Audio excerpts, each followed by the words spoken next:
This happened to a neighbor they called El Bolita. He dared to steal from Cuatro Letras. This person was short and chubby, about 1.45 meters tall. He had a condition that kept him from fully developing, which is why they called him El Bolita. And the way he joined the cartel is very curious. He started as a lookout and then moved up to selling merchandise, but then they took the merchandise away from him because he started owing a lot. So they put him back as a lookout. And what he says is that at first they paid him in full, sometimes half, sometimes not even that. And then they started giving him merchandise as payment, whatever he wanted. And he stayed as a lookout. This person, Bolita, ended up recruiting several people. He recruited a car thief, another person who was a pickpocket. For those who don't know, those are the ones who steal wallets. To thieves and what we call Among Us who are from around here, from Tlaquepaque. Those who were car thieves were never seen again. It's like the earth swallowed them up. But the pickpocket and the thief, they did see them again. And what he says is that they gave him a beating, but with a broken hand.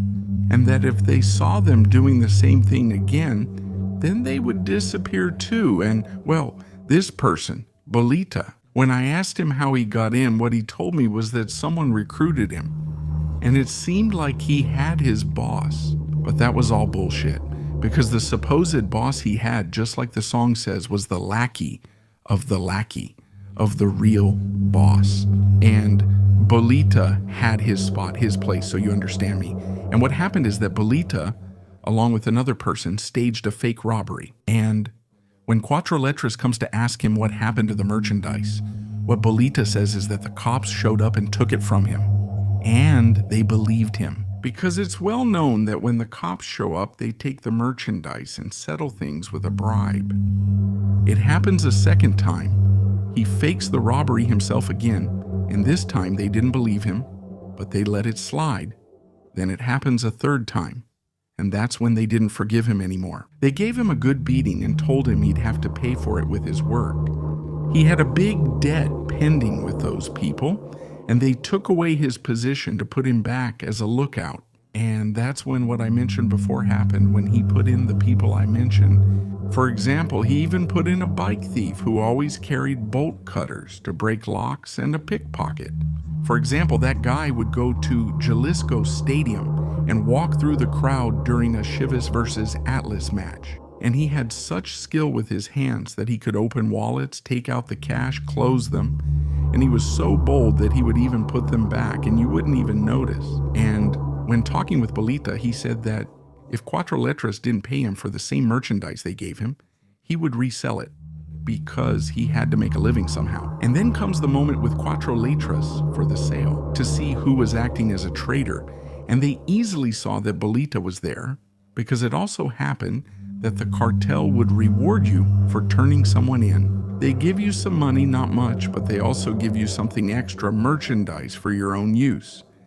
And me? Am I the one telling the story? He also tried to snitch on me. Because there was a time when I was with a lady of the night, you know what I mean. She told me we should go to a motel, buy some beers, a pizza, and $500. From Cree and me, I was thrilled. And when I go with a guy who sells as much from Cry, what about the little guy nearby? He goes and starts asking why so much if I'm going to sell now that no, I should only buy a little.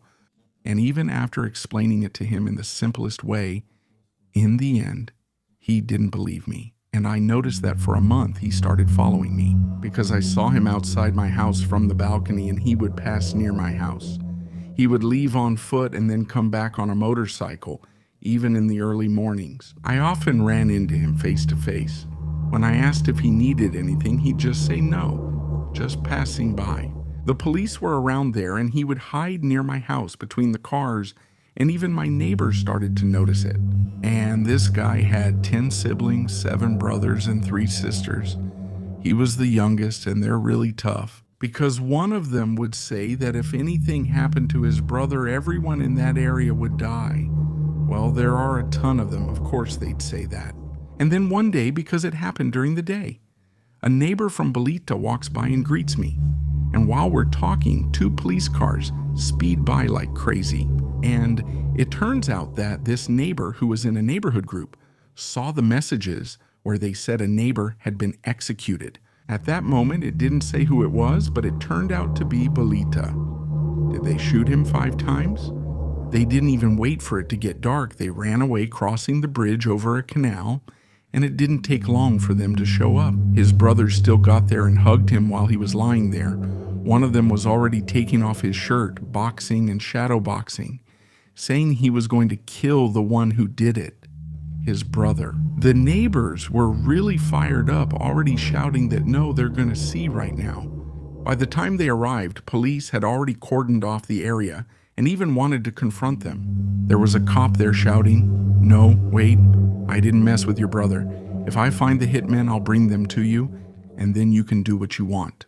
And the police did nothing. Q, did they even tell you, why don't you go look for them? Because it must be someone from here. There's no way you don't know people from here.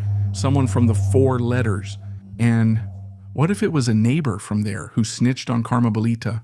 Because yeah, his family, Bolita's family, they were already asking him why they weren't there to defend him. And a bunch of people were saying that Karma had caught up with Bolita because he snitched on a lot of people, so many, and then someone snitched on him, and his brothers were really mad, saying they were going to do whatever they wanted, and that's that.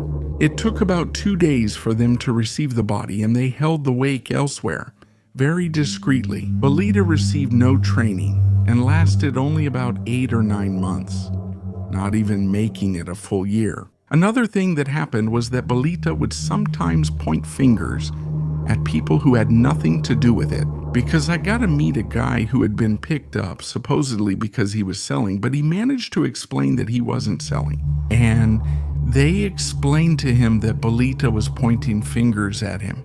And it turned out they picked him up because Bolita was jealous of him.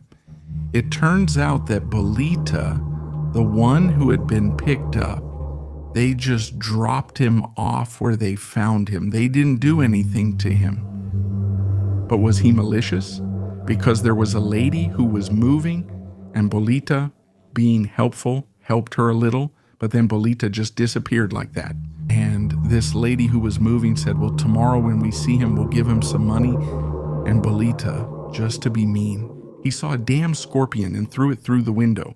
And the damn scorpion had babies. In the end, they had to fumigate the house because for them, the house had scorpions and they didn't realize it. Can you imagine how much it costs to fumigate a house because of you? Bolita finally talked about it one night when he was drunk. He did that bad thing because, according to the lady, she was making fun of him. So in a way, Bolita was evil or malicious. And that was the story of the hawk that flew and crashed into the ground.